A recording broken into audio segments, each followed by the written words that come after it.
تمام انبیاء نے کوشش کی کہ ہم اللہ کی زمین پر الہی حکومت قائم کریں، لیکن یہ ضروری نہیں ہے، یہ نبی کی ذمہ داری نہیں ہے کہ وہ حکومت قائم کرنے میں کامیاب بھی ہو جائیں۔ کوشش کرنا ان کی ذمہ داری ہے اچھا، کہ وہ حکومت قائم کرنے کے لیے کوشش کریں، لیکن نبی کے پاس حکومت ہو یا نہ ہو وہ تبلیغ کرتے ہیں صحیح۔ اور وہ دین کا پیغام لوگوں تک پہنچاتے ہیں۔ البتہ اگر ان کے پاس حکومت ہوگی تو دین کو نافذ کرنا اور آسان ہو جائے گا۔ تو یہ خداوند عالم کا ایک لطف تھا حضرت داؤد علیہ السلام پر کہ حضرت داؤد علیہ السلام کو حکومت بھی حاصل ہوئی۔ حضرت داؤد علیہ السلام ان انبیاء میں سے ہیں، ان 4 انبیاء میں سے ایک ہیں کہ جنہیں اللہ نے بادشاہت عطا فرمائی۔ بادشاہت بھی بنیادی طور پر ایک حکمران ہی کو بادشاہ کہا جاتا ہے، صحیح، کیونکہ حکومت جو قائم ہوتی ہے تو حکومت قائم ہوتی ہے تو کس طریقے سے قائم ہوگی؟ ایک طریقہ یہ ہے کہ جمہوریت سے قائم ہوگی جو آج کل ایک طریقہ چلا رہا ہے، ایک یہ ہے کہ ایک فرد کی حکومت ہے اور اس کے بعد اس کے بیٹے کی ہے، اور یہ ایک بادشاہت ہے، اس میں عوام کو رائے دینے کا کوئی حق نہیں ہے، لیکن حاکم تو ہے نا، وہ لوگوں کا وہ حاکم ہے۔ بادشاہ اگر نیک اور صالح ہو تو بادشاہت بری نہیں ہوتی، اچھا، بادشاہت اچھی چیز ہے، لیکن اگر بادشاہ برا ہو جائے، وہ ڈکٹیٹر بن جائے اور وہ دیکھے کہ مجھے کوئی پوچھنے والا نہیں ہے، میرے اوپر کوئی نظر رکھنے والا نہیں ہے، میرے کوئی ایسا ادارہ نہیں ہے کہ جو میرا احتساب کر سکے، تاناشاہ بن جائے، تو لہٰذا وہ اگر اپنی منمانیاں شروع کر دے اور اللہ کے قوانین کو توڑنا شروع کر دے تو اس معنی، چونکہ اکثر بادشاہوں نے یہی کام کیا ہے، اس لیے اب بادشاہت اچھے معنوں میں نہیں لیا جاتا، کیونکہ اکثر، لیکن جو الہی نمائندے ہیں اور معصوم ہیں وہ ظاہر ہے کہ ایسا سوء استفادہ نہیں کرتے، وہ حسن استفادہ کرتے۔ حضرت داؤد علیہ السلام کے اعزازات کچھ میں آپ کی خدمت میں عرض کروں کہ حضرت داؤد علیہ السلام 1,24,000 نبیوں میں سے ایک نبی تو ہیں، 313 رسولوں میں سے ایک رسول بھی ہیں، صحیح، اس کے علاوہ اللہ نے 4 خلفاء زمین پر بھیجے ہیں، الہی خلیفے 4 ہیں، ان 4 الہی خلفاء میں سے حضرت داؤد علیہ السلام کو اللہ نے اپنا ایک خلیفہ چنا ہے، ان 4 الہی خلفاء میں سے ایک خلیفہ ہیں۔ یعنی ایک آدم علیہ السلام ہو گئے، جی، حضرت آدم علیہ السلام ہے، حضرت ہارون علیہ السلام ہے، حضرت داؤد علیہ السلام ہے، اور چوتھے امیر المومنین امام المتقین حضرت علی علیہ السلام ہے۔ 4 جو بادشاہ ہیں وہ نبی کے جن کو بادشاہت ملی ہے، حکومت ملی ہے، ان 4 میں سے بھی ایک ہیں، حضرت ذوالقرنین، حضرت داؤد، حضرت سلیمان علیہ السلام جو ہیں، ان کو اللہ نے بادشاہت عطا کی، پروردگار عالم نے ان کو حکومت بھی عطا کی۔ داؤد علیہ السلام وہ 4 انبیاء کے جن کو اللہ نے کتاب دی ہے، ان میں سے بھی حضرت داؤد ہیں، حضرت موسیٰ علیہ السلام، حضرت عیسیٰ علیہ السلام، حضرت داؤد علیہ السلام، اور سرکار ختم مرتبت احمد مجتبیٰ محمد مصطفیٰ صلی اللہ علیہ وآلہ وسلم، یہ 4 وہ نبی ہیں کہ جن پر 4 آسمانی کتابیں نازل ہوئی ہیں، ان میں سے بھی حضرت داؤد علیہ السلام ایک ہیں۔ حضرت داؤد علیہ السلام کو 2 انبیاء میں سے 2 چیزیں جو انتہائی ممتاز طریقے سے عطا ہوئی ہیں، وہ ایک شجاعت اور ایک قضاوت ہے۔ اس میں بات کرنا چاہتا ہوں، میرے پاس کئی سارے سوالات بھی ہیں۔ مفتی تبارک شاہ صاحب، داؤد علیہ السلام کا لہجہ یعنی لہن داؤدی تو بڑا مشہور ہے، اس کی وجہ کیا ہے؟ خاص کوئی واقعہ ہے یا پھر یہ بھی ایک معجزہ اور کرامت ہے؟ جی، بسم اللہ الرحمن الرحیم۔ حضرت داؤد علیہ السلام کا ذکر جیسے آپ نے فرمایا، بار بار اللہ نے قرآن پاک میں بھی اس کا تذکرہ فرمایا۔ اللہ تعالیٰ نے حضرت داؤد علیہ السلام کو جس طرح دین کی نعمتوں سے نوازا تھا، دنیا کی نعمتوں سے بھی نوازا تھا۔ دین کی جتنی نعمتیں اللہ نے عطا فرمائی تھی، ان میں سے ایک آواز کی خوبصورتی تھی۔ اتنی خوبصورت آواز اللہ نے عطا فرمائی تھی، جب وہ زبور کی تلاوت فرماتے تھے تو اس انداز سے فرماتے تھے کہ فضا میں جب پرندے اڑتے ہوئے نظر آتے تھے ان کے پاس بیٹھ جاتے تھے۔ سبحان اللہ۔ وَلَقَدْ آتَيْنَا دَاوُودَ مِنَّا فَضْلًا يَا جِبَالُ أَوِّبِي مَعَهُ وَالطَّيْرَ وَأَلَنَّا لَهُ الْحَدِيدَ۔ اللہ نے یہاں اب پہاڑوں کو بھی حکم دیا اور پرندوں کو بھی حکم دیا کہ داؤد علیہ السلام کے ہم آواز بن کے آپ نے حضرت داؤد علیہ السلام کے ساتھ بھی تسبیح پڑھنی ہے۔ تو حضرت داؤد علیہ السلام سب کچھ ہونے کے باوجود، اللہ کی ساری نعمتیں موجود، وہ بڑے شکر گزار۔ تو اللہ نے بطور آئیڈیل کے، بطور نمونے کے یہاں پر ان کا ذکر فرمایا، اعملوا آل داؤد شکرا وقلیل من عبادی الشکور۔ بہت سارے لوگ ایسے ہوتے ہیں کہ اللہ کی نعمتیں حاصل ہوتی ہیں، پھر وہ اللہ کی نعمتوں کو اللہ کی نافرمانی میں استعمال کرتے ہیں۔ اب داؤد علیہ السلام کو دیکھا جائے سب کچھ ہے، لیکن اس کے باوجود بھی یہ سب کچھ انہوں نے ایمان کی ترقی اور نیکی کی ترقی اور لوگوں کی خدمت میں، یہ سب کچھ نہ کوئی غرور ہے نہ کوئی تکبر ہے، بلکہ اللہ سے مزید آخرت کی نعمتیں کے حصول کے لیے یہ دنیا کی نعمتیں انہوں نے استعمال فرمائی۔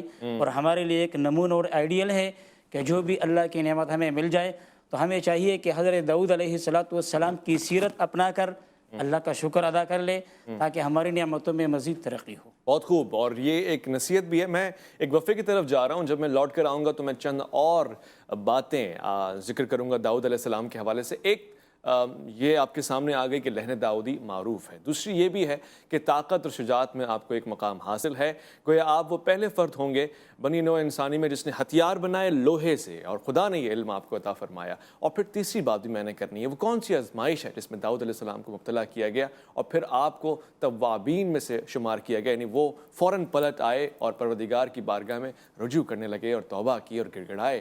اللہ رب العزت ہمیں موقع دے، لوٹ کر آئیں گے ایک مختصر وقفہ الف لام میم میں، آپ کا انتظار ہے۔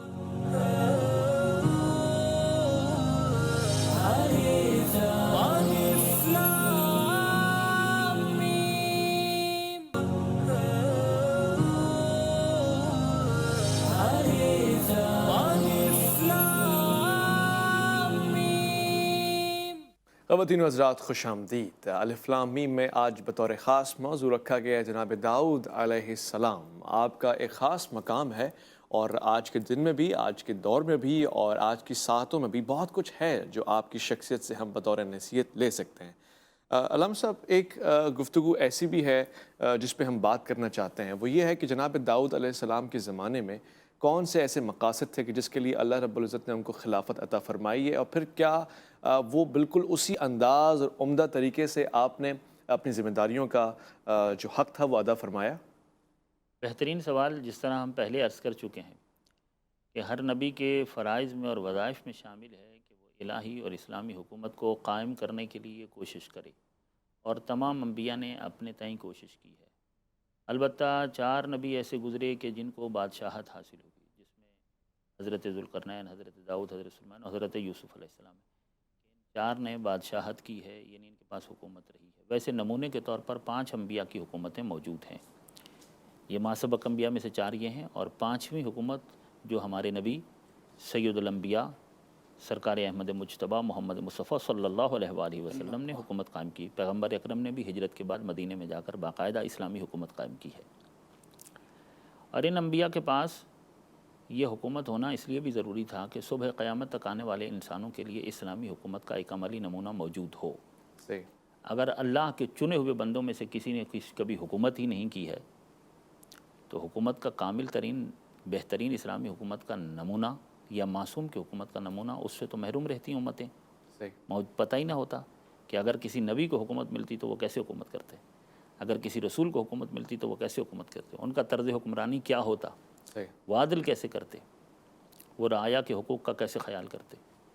تو لوگ صرف یہ ترستے کہ ہاں تاریخ میں کوئی ایسی مثال موجود ہوتی تو ہم اس سے رہنمائی حاصل کرتے، لیکن چونکہ نہیں ہے تو یہ قیاس کر لیا جائے یا وہ قیاس کر لیا جائے، اس سے خداوند عالم نے اس قیاس کا راستہ بند کر دیا اور اس سے بچا لیا، اور صبح قیامت تک اللہ والے بندوں، نیک بندوں کی حکومتوں کے لیے بہترین نمونے قائم کر دیے کہ 5 معصوم ہستیاں ہیں، یعنی انبیاء میں سے، کہ جنہوں نے حکومت قائم کی ہے، اور انہوں نے حکومت کا عملی نمونہ پیش کیا ہے کہ پھر انہوں نے یہ بتایا ہے کہ جب کوئی حکمران بن جائے، بادشاہ بن جائے، تو ایک حاکم کو رعایا کی نسبت کیسا ہونا چاہیے، اور اس کو رعایا کے حقوق کا کس طرح خیال رکھنا چاہیے، اقتصادی اور معاشی پالیسیاں کیسے ہونی چاہیے، عدلیہ میں لوگوں کو عدل اور انصاف دینے کے لیے کیا پالیسی ہونی چاہیے۔ تو داخلہ پالیسی، خارجہ پالیسی اس دور کے لحاظ سے، لیکن وہ آج تک کے لیے نمونہ عمل ہے۔ مثلا امیر المومنین امام المتقین سرکار علی علیہ السلام نے 4.5 سال حکومت کی، لیکن یعنی اقوام متحدہ اس 4.5 سالہ دور کو یعنی تاریخ انسانیت کے اندر یعنی عادلانہ حکمرانی کا بہترین دور کہتی ہے، بہترین دور کہتی ہے، اور اس سے رہنمائی حاصل کی جاتی ہے۔ ان کا وہ خط جو انہوں نے مالک اشتر کو دیا تھا جب مصر کا گورنر بنایا، اسے آج تک دنیا کی اقوام، غیر مسلم اقوام بھی کہتی ہیں، چارٹر بنا کے پیش جی چارٹر بنا کر پیش کیا گیا ہے۔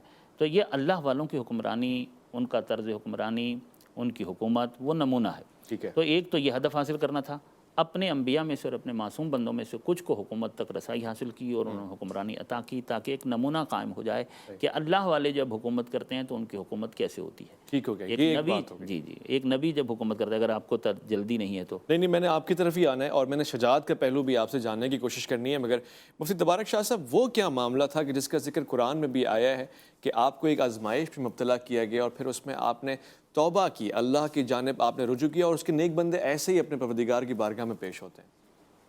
جی اویس ربانی صاحب، یہ بہت اچھا سوال ہے۔ ہمارا تو یہ عقیدہ ہے کہ جتنے انبیاء کرام ہیں وہ سب کے سب معصوم ہیں۔ انبیاء کرام علیہم الصلاۃ والسلام پر اللہ کی حفاظت ہوتی ہے، ان سے گناہ کا صادر ہونا ممکن ہی نہیں۔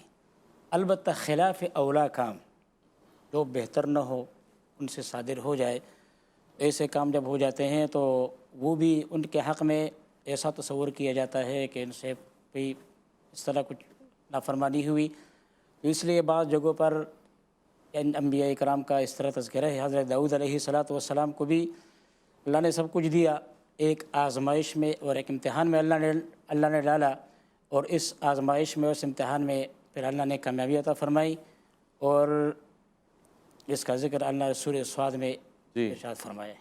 بے شک ایسا ہی ہے۔ اچھا، یہ چونکہ ایک جنگجو کی حیثیت سے بڑا مشکل ہے، جناب داؤد علیہ السلام ایک واریر بھی تھے، ایک جنگجو بھی تھے، ایک فائٹر بھی تھے۔ وہ طالوت والا واقعہ بھی اگر آپ اس کا تھوڑا سا حصہ بتا دیں کہ کتنا مشکل ہے۔ ایک پیغمبر، ہم اس طرح سے بھی دیکھیں کہ عیسیٰ علیہ السلام کا بھی ایک مزاج ہے لوگوں کو گلے لگانا، مسکرانا، اور ایک پیغمبر، ایک رسول ایسے بھی ہیں جو میدان میں اتر رہے ہیں تلوار کے ساتھ، اور فتح ان کو نصیب ہو رہی ہے۔ یہ والا پہلو شجاعت کا کیسا ہے؟ یہ بھی بطور معجزہ کے حضرت داؤد علیہ الصلاۃ والسلام کی عمر بھی تقریباً اس رقم کم تھی، اور ایسا ہونا ناممکن تھا کہ داؤد علیہ الصلاۃ والسلام کے ہاتھ سے اتنا بڑا بادشاہ اور اس کی گردن اڑ جائے، لیکن بطور معجزہ کے اللہ تعالیٰ نے یہ دکھا دیا کہ جب اللہ کی مدد ہوتی ہے تو بڑے بڑے بادشاہ لوگ بھی ایسے حضرات کے ہاتھ سے وہ قتل ہو سکتے ہیں۔ بے شک ایسا ہی ہے۔ اچھا علامہ صاحب، چونکہ ہم شجاعت کا ذکر کر رہے ہیں، یہ پہلو ہم آپ سے جاننا چاہتے ہیں۔ ہم نے سنا ہے کہ ایک غلیل کے ذریعے اتنے بڑے آدمی کا، جس کو دیو ہیکل کہا جاتا ہے، اس کا مقابلہ کرنا، اتنا بڑا سر، حجم، حیت، ویسے تو یہ ایک روحانی طاقت بھی ہے، مگر یہ کہ اللہ تعالیٰ نے یہ طاقت تمام انبیاء کرام ہی کو دی ہے یا خاص انبیاء میں سے بھی کسی خاص کو عطا فرمائی ہے؟ اچھا، اس انداز سے کہ کہیں کوئی الہی ہدف اور مقصد حاصل کرنے کے لیے کسی نبی کو ایسی شجاعت کا مظاہرہ کرنا پڑے تو اذن الہی سے وہ اس طرح کی شجاعت کا اظہار کر سکتا ہے کہ حد تک ہمارا عقیدہ اور ایمان ہے کہ پروردگار عالم کسی بھی نبی سے اگر ایسا کام لینا چاہے تو اسے ایسی قوت و طاقت دے سکتا ہے۔ حضرت داؤد علیہ السلام جو ہیں، یہ طالوت علیہ السلام کے لشکر میں شامل ہوئے، جالوت کے مقابلے میں لڑے۔ جالوت جو اس دور کے ایک بہت بڑے بہادر دیو ہیکل انسان، اور ان کے پاس ایک بہت بڑا لشکر، اور طالوت کا لشکر تو ویسے ہی ان کے ہاتھ پاؤں پھولے ہوئے تھے۔ طالوت بھی نبی تھے؟ ان کے بارے میں دونوں رائے ہیں۔ اچھا، جس طرح حضرت ذوالقرنین کے بارے میں، حضرت خضر علیہ السلام کے بارے میں، حضرت لقمان کے بارے میں دونوں رائے ہیں۔ کچھ کی ہے کہ وہ انبیاء میں سے تھے، کچھ کی ہے کہ وہ انبیاء میں سے نہیں ہیں۔ حضرت طالوت علیہ السلام کے بارے میں بھی اسی طرح دو رائے، کچھ کہتے ہیں کہ وہ انبیاء میں سے تھے، کچھ اہل علم کی رائے یہ ہے کہ وہ انبیاء میں سے نہیں تھے، خاصان خدا میں سے تھے۔ جناب داؤد علیہ السلام کا ان کے لشکر میں شامل ہونا یہ بتا رہا ہے کہ وہ حق پرست۔ جی بالکل، وہ حق پر تھے، ان کے لشکر میں وہ شامل ہوئے۔ حضرت داؤد علیہ السلام کی شجاعت تو ایسی تھی کیونکہ یہ ان کا ذریعہ معاش تھا بکریاں چرانا۔ اچھا، بکریاں چراتے، چرواہے تھے، بکریاں چراتے، اور ان ذریعے سے یہ اپنی گزر اوقات کرتے تھے پہلے۔ بعد میں تو پروردگار نے ان کو بادشاہت عطا کی، پھر بھی بیت المال سے کچھ نہیں لیتے تھے، پھر ان کے لیے اللہ نے لوہے کو نرم کر دیا، تو یہ زرہ بناتے تھے، پھر ان کا جو ذریعہ معاش تھا وہ زرہ تھا۔ اس دور میں ان کی بنائی ہوئی جو زرہ ہے وہ ایک زرہ 1000 دینار کی بکتی تھی۔ اللہ اکبر۔ اور یہ بہت، اگر ایک مہینے کے اندر بعض اوقات 350 400 زرہیں ان کے ہاتھ کی بنی ہوئی بک جایا کرتی تھیں، اور بہت سرعت رفتاری سے یہ بنا لیا کرتے تھے۔ یعنی کتنی رقم ہو گئی؟ 3 لاکھ 4 لاکھ دینار اس زمانے میں، بڑی رقم۔ تو یہ ایک بڑی انڈسٹری قائم ہو گئی تھی ان کی اس دور کی، ایک بڑی یعنی کہ زرہ بنانے کی جو ہے۔ تو بعد میں ان کا ذریعہ معاش یہ ہو گیا تھا جب یہ بادشاہ بنے، پہلے بکریاں چرانا تھا۔ اچھا، تو جب یہ بکریاں چرایا کرتے تھے تو اس زمانے میں یہ کہ ان کی شجاعت کے حوالے سے ایک چیز یہ لکھی ہوئی ہے کہ چونکہ صحراؤں جنگلوں میں درندے ہوتے ہیں اور شیر ہوتے ہیں، کوئی شیر اگر ان کی بکری کو پکڑ لیتا تھا تو یہ جاتے اور اس شیر کی گردن کو دبوچ دیتے اور اس کے منہ سے اپنی بکری کو چھڑا دیا کرتے۔ اللہ، اتنے نڈر اور بے باک تھے، اور ایسی ان کی بہادری تھی۔ یہ جب جالوت کے مقابلے پر اترے ہیں تو حضرت طالوت نے اس وقت جب ان کی فوجیں ان کے قدم اکھڑ چکے تھے اور وہ پیچھے جا رہی تھیں، تو وہ کہہ رہے تھے کہ لوگوں مجھے چھوڑ کر نہیں جاؤ، اس وقت حق کے لیے ڈٹ جانے کا موقع ہے، اور آج جو ڈٹ جائے اور جالوت کے مقابلے پہ کھڑا ہو جائے اور جالوت کو قتل کر دے اور اس کا سر لیا، تو میں اس کو اپنی بیٹی کا رشتہ بھی دوں گا اچھا اس کو اپنا نائب یعنی حکومت بھی دوں گا، اس کو اپنی حکومت جو ہے میں اس کے حوالے کروں گا، اور اس کو میں اپنی بیٹی کا رشتہ بھی دوں گا۔ تو حضرت داؤد علیہ السلام میدان میں اترے اور انہوں نے جالوت کو قتل کر دیا، اور انہوں نے اپنی یہ دونوں باتیں پوری کی۔ پھر حضرت طالوت جو ہیں انہوں نے اپنی بیٹی کا رشتہ دیا، اچھا ان کی بیٹی کے ساتھ حضرت داؤد کا عقد ہوا، اور وہی لڑکی جو حضرت داؤد کی زوجہ بنی وہی پھر حضرت سلیمان علیہ السلام کی ماں بنی ہے۔ حضرت داؤد علیہ السلام کے جو فرزند ہیں حضرت سلیمان علیہ السلام، ان کی جو والدہ ہیں وہ طالوت کی بیٹی ہے، یعنی حضرت سلیمان کے نانا ہیں حضرت طالوت جو ہیں، صحیح۔ وہ حضرت سلیمان کے نانا ہو گئے، پھر بعد میں حضرت داؤد کے وہ سسر بن گئے، اور انہی کی بیٹی جو ہیں وہ زوجہ بنی حضرت داؤد علیہ السلام۔ یہ انعام تھا اچھا جالوت کو قتل کرنے کا، زبردست۔ جالوت کو قتل کرنے کا طالوت کی طرف سے یہ انعام کہ انہوں نے اپنی لڑکی انہیں پیش کی، اور اس کے بعد میدان میں سب لوگوں کے سامنے انہوں نے اپنے سر کی پگڑی اتاری اور ان کے سر پہ رکھ دی، اللہ اکبر، جہاں میرے وارث ہیں میرے جانشین ہیں، اور اپنی حکومت ان کے حوالے کر دی۔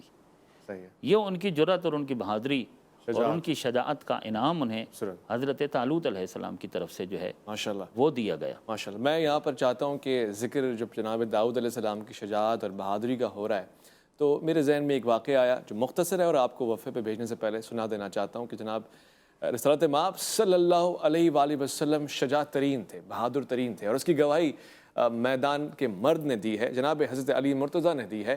اور ایک وقت ایسا بھی آیا کہ ابو الاسد مجمعی جو کہ اتنا بڑا پہلوان تھا کہ 10 آدمی اگر وہ کسی کھال کے اوپر کھڑا ہو جائے تو اس کو چیلنج یہ تھا کہ اگر کوئی کھینچ کے دکھا دے اس کھال کو، کھال پھٹ جایا کرتی تھی، چیر جایا کرتی تھی، مگر یہ کہ اس کھال سے اس کو گرا نہیں سکتے تھے۔ رسالت مآب صلی اللہ علیہ وآلہ وسلم نے اس کو ایک ہی وار سے پچھاڑ کے رکھ دیا۔ یہ شجاعت ہے اور یہ خاص عطیہ ہے اللہ کا اپنے بندوں کے لیے، خاص طور سے خاص بندوں کے لیے۔ 40 مردوں کی، جنتی مومنین کی شجاعت تو عام طور سے انبیاء کرام کے پاس ہوتی ہے، اور وہ ایک مرد مومن جو جنتی ہوتا ہے وہ یہاں کے 100 مردوں کے برابر ہوتا ہی نہیں ہے۔ میں آپ کو طاقت اور مردان خدا کے اندر اس جرت کا تھوڑا سا اندیشہ دے رہا ہوں۔ ایک مختصر سا وقفہ، لوٹ کر آئیں گے الف لام میم میں، آپ کا انتظار ہے۔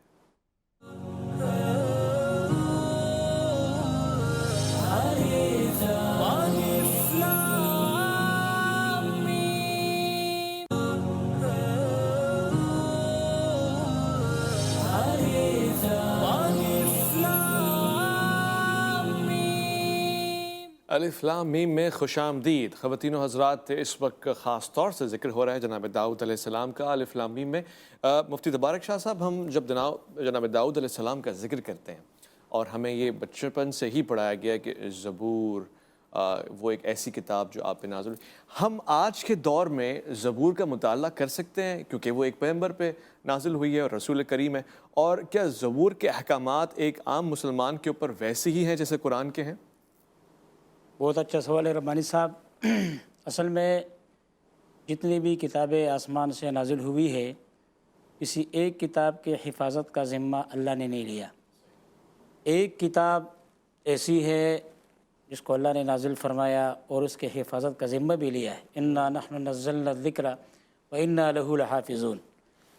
قرآن کریم کی صورت میں جو کتاب اللہ نے ہمیں نصیب فرمائی، اس کے حفاظت کا ذمہ اللہ نے لیا۔ جتنی کتابیں نازل ہوئی ان کتابوں میں وہ مشہور کتابیں 4 ہیں بڑی، ویسے چھوٹی کتابیں تو بہت ساری نازل ہوئی ہیں، صحیفے بھی ہیں، صحیفے نازل ہوئی، چھوٹی کتابیں۔ صحیح۔ تو مشہور جو بڑی کتابیں ان میں سے ایک زبور ہے جو حضرت داؤد علیہ السلام پر اللہ نے نازل فرمائی تھی۔ اب اس کتاب کے اندر لوگوں نے اپنی طرف سے باتیں بنائی اور اس کے اندر بہت زیادہ تحریف ہوا، اچھا، اس لیے وہ کتاب جو آسمان سے کتاب کی شکل میں نازل ہوئی، اللہ تعالیٰ کے احکامات تھے، اب وہ صحیح طور پر اس میں محفوظ نہیں، کیونکہ قرآن کریم نازل ہوئی، یہ پہلی تمام کتابوں کو جتنی کتابیں نازل ہوئی اب یہ ایک کتاب ہی کافی۔ اچھا، اب ان کتابوں میں جو اچھی باتیں تھیں ان کتابوں کی تصدیق کرنے والی کتاب، مصدقاً تصدیق کرنے والی کتاب، اور ان کے اندر چونکہ منگڑت باتیں اس میں رکھی گئی تھی تو اس بنا پر وہ 100% یقینی نہیں ہے کہ اللہ کی طرف سے آیا ہوا پیغام ہوگا، اس لیے کہ بندوں کا اس میں اپنے طرف سے بنائی ہوئی بہت ساری چیزیں ہیں۔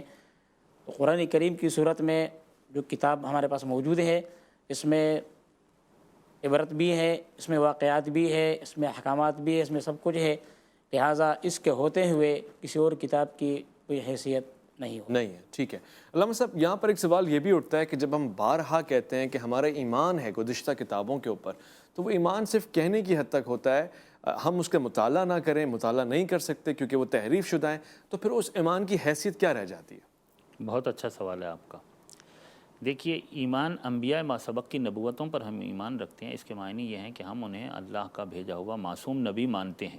صحیح. ہم یہ مانتے ہیں کہ اللہ نے انہیں نبی بنا کر زمین پر بھیجا تھا، اس پر ہم عقیدہ رکھتے ہیں. صحیح. لیکن ہم فالو کس کو کریں گے؟ رسول اللہ صلی اللہ علیہ وآلہ وسلم کو. رسول اللہ کی سنت و سیرت کو چھوڑ کر ہم کوئی ایسی مثال پیش نہیں کریں گے کہ چونکہ یہ کام اگرچہ پیغمبر گرامی کی احادیث سے یا ان کی ارشادات سے یا ان کے افعال سے یا ان کے اقوال سے یا ان کے اعمال سے تو ثابت نہیں ہے، لیکن مثال کے طور پر ما سبق انبیاء میں سے کسی نبی کی ہم مثال کے طور پر نہیں. کامل ترین سیرت ہے رسول اللہ کی. لقد کان لکم فی رسول اللہ اسوۃ حسنہ.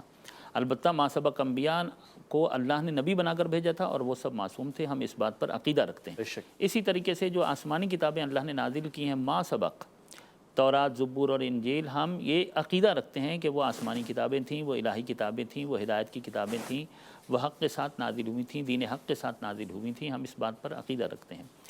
ان کتابوں کے حق ہونے میں تو کوئی شک نہیں ہے، لیکن اب صدیاں گزر گئیں، بعد کے لوگوں نے ان میں تحریفات کر دی ہیں. اگر ان کے اصل نسخے مل جائیں تو وہ جو تعلیمات ہیں وہ الہی تعلیمات ہیں، اور تعلیمات چونکہ قرآن سے متصادم نہیں ہیں، ان کا تضاد نہیں ہے. قرآن مجید سے ان کا ٹکراؤ نہیں ہے، کیونکہ بھیجنے والا، ان کتابوں کو نازل کرنے والا اور قرآن کو نازل کرنے والا ایک ہی خدا ہے. بے شک. لو کان من عند غیر اللہ لوجدوا فیہ اختلافا کثیرا. اللہ کے علاوہ کسی اور کی طرف سے ہو کلام تو پھر اس میں تضاد ہوتا ہے. جب بھیجنے والا ایک ہی خدا ہے تو اس کے کلام میں کوئی تضاد نہیں ہے، تو ان میں کوئی جب ٹکراؤ ہی نہیں ہے تو اس میں اس کو چھوڑنے اس کو لینے کی کوئی بات ہی نہیں ہے. لیکن قرآن مجید کی چونکہ اللہ نے ذمہ داری لی ہے، یہاں میں تھوڑی سی یہ وضاحت کرتا چلا جاؤں کہ حضرت داؤد علیہ السلام پر جو کتاب نازل ہوئی زبور، آپ نے بالکل درست فرمایا کہ 4 کتابیں ہیں، اس کے علاوہ 120 صحیفے ہیں. جی. آسمانی جو نازل ہوئے ہیں وہ صحیفوں کی تعداد 120 ہے، اور آسمانی بڑی کتابیں جو ہیں وہ 4 ہیں، جو حضرت موسیٰ علیہ السلام پر تورات نازل ہوئی، حضرت عیسیٰ علیہ السلام پر انجیل، حضرت داؤد علیہ السلام پر زبور، اور قرآن مجید سرکار ختم مرتبت پر. یہ 1,24,000 نبی، 313 رسول، 5 اولو العزم ہیں.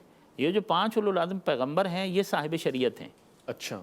حضرت داؤد علیہ السلام صاحب شریعت پیغمبر نہیں ہیں. صحیح. حضرت نوح علیہ السلام صاحب شریعت ہیں، حضرت ابراہیم علیہ السلام صاحب شریعت ہیں، حضرت موسیٰ علیہ السلام صاحب شریعت ہیں، حضرت عیسیٰ علیہ السلام صاحب شریعت ہیں، اور سرکاری ختم مرتبت صاحب شریعت رسول ہیں. صحیح. ان کو اللہ نے دین کے ساتھ شریعت بھی دے کر بھیجا.